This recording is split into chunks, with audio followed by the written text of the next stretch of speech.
Good morning, how are you? I hope you're having a wonderful weekend. This is Weekend Sports Breakfast here on talkSPORT. My name's Shabana Hearn, in for Natalie Sawyer, the Times football columnist and former Republic of Ireland striker Tony Cascarino here as well. I'm pleased to say it's time to delve into what's making the headlines in the newspapers with sports journalist and reporter with The Sun, Isabel Barker. Good morning, how are you? Isabel?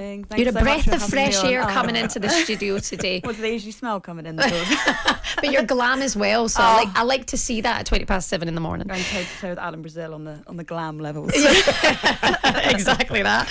What have you got for us this morning, Isabel? Let's start with the FA Cup. Yeah, obviously on all the back pages it's all about the FA Cup. Liverpool and Jurgen Klopp bagged a second trophy of the season, but the papers are really focusing on keeping that dream of that sensational quadruple alive, ahead of the Prem season coming to a close, that glittering Champions League final in Paris and on May 28th. The Sun went with 2 down, 2 to go, kind of play on Tuchel, isn't 2 down.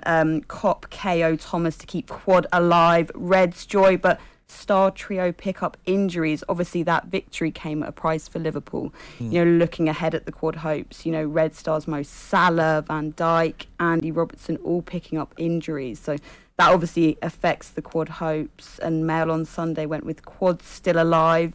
And then the Sunday Mirror Anfield legend Robbie Fowler kind of gave his verdict with a piece called "They've Quad What It Takes." Gosh.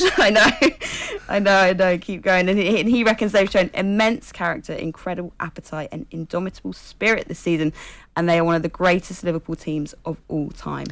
As a fan of Liverpool, is this the greatest Liverpool team of all time? But on the flip side, do you think it's basically done for City? Well, it's such a... the argument is Liverpool have had some incredible teams, especially under Paisley, where they won a lot and trebles, won a treble in a different way. But their success was winning a lot over a long period of time. During the late 70s and early 80s, Liverpool were dominant in Europe and in, won 3 European Cups in a very short space of time. So I think the argument is still there's more to do. I think it's always unfair making a comparison when this team isn't finished. There's still more in this team.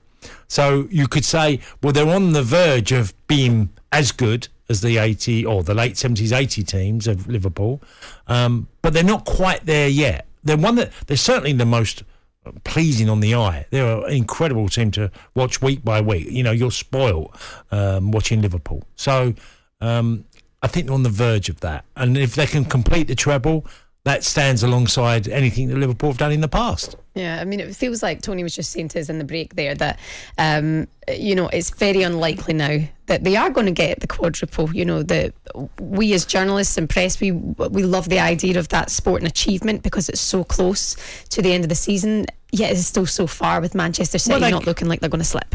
If they win the game today, that's basically it, really. Yeah. I mean, Liverpool can on the goal difference is pretty ridiculous, but if City win, that gives them another advantage on goal difference. So, they could lose the title really today, even though mathematically, I hate using that word because, either we're going to see a Bristol Rovers turn around at the end of the season. I don't think so.